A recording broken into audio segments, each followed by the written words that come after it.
सवाल है किसी समांतर श्रेणी का सातवां पद 7b प्लस 5c है और 10वां पद 10b प्लस 8c है, तो श्रेणी ज्ञात कीजिए। ये होगा सातवां पद। सातवां पद को लिख सकते हैं हम a7 equal to 7b plus 5c। इसको लिखा जाएगा a प्लस श्रेणी कौन से बोल रहा है, ये 7 पद सातवां पद है, तो 7 में से एक माइनस हो रहा है 6b equal to 7b plus 5c आ जाएगा। अब इसके आगे पढ़ेंगे 10वां पद। 10वां पद क्या है हमारे पास, a 10 equal to 10b plus 8c।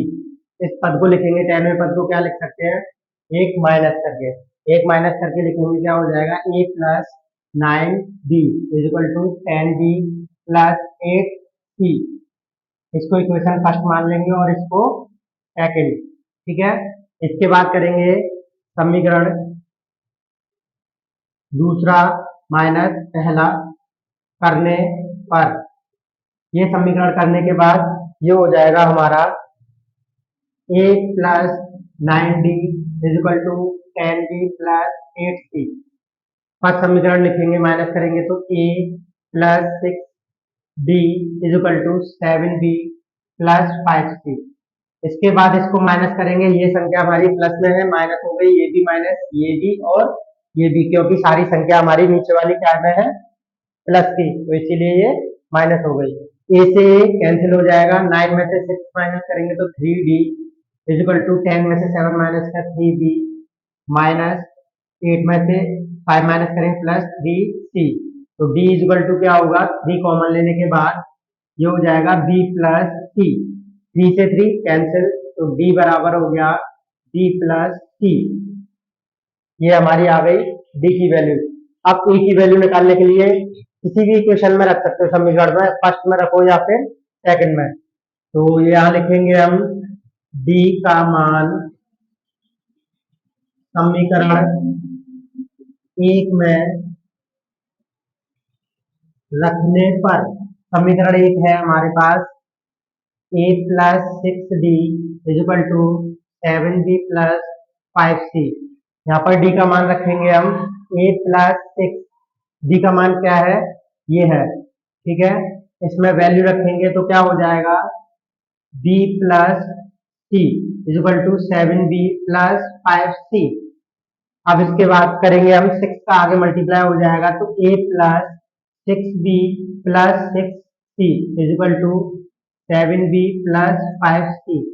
इन दोनों संख्याओं को इधर प्रशांत करेंगे तो क्या हो जाएगा, a बराबर 7b plus 5c minus 6b minus 6c। इसके बाद आगे करेंगे, ये हो जाएगा हमारा a बराबर 7 में से 6 माइनस करेंगे तो b आ जाएगा, और 5 माइनस का 6 है तो माइनस का c रह गया। तो ये हो गई हमारी a की वैल्यू। अब a और d दोनों की वैल्यू आ गई, तो हमें निकालना है श्रेणी ज्ञात करनी है। श्रेणी क्या होती है हमारी, प्रथम पद। श्रेणी क्या होता है, a plus a plus d और तीसरा पद a प्लस 2d, ठीक है। अब पहली श्रेणी निकालेंगे हम a के लिए, ठीक है। a बराबर क्या हो जाएगा, यही वैल्यू हो जाएगी b माइनस c। और दूसरी श्रेणी निकालेंगे a प्लस d, तो क्या हो जाएगा हमारे पास, a की वैल्यू क्या है हमारे पास, b माइनस c, ठीक है, प्लस d की वैल्यू क्या है हमारे पास, b प्लस c से c कैंसिल, तो a प्लस 2d, ये क्या हो जाएगा 2b। अब थर्ड वाली श्रेणी निकालेंगे, तो a plus 2d equal to b minus c plus 2d, तो d में 2 का मल्टीप्लाई हो जाएगा, तो 2 into b plus c equal to b minus c plus 2b plus 2c equal to 2b में से एक b, 2 और 1 3b, 1 और माइनस के 2, तो क्या रह गया प्लस के c। अतः हमारी श्रेणी क्या हो गई, AP बराबर a की वैल्यू क्या है b माइनस c और 2b और 3b प्लस c। यही क्वेश्चन था हमारा और ये आंसर।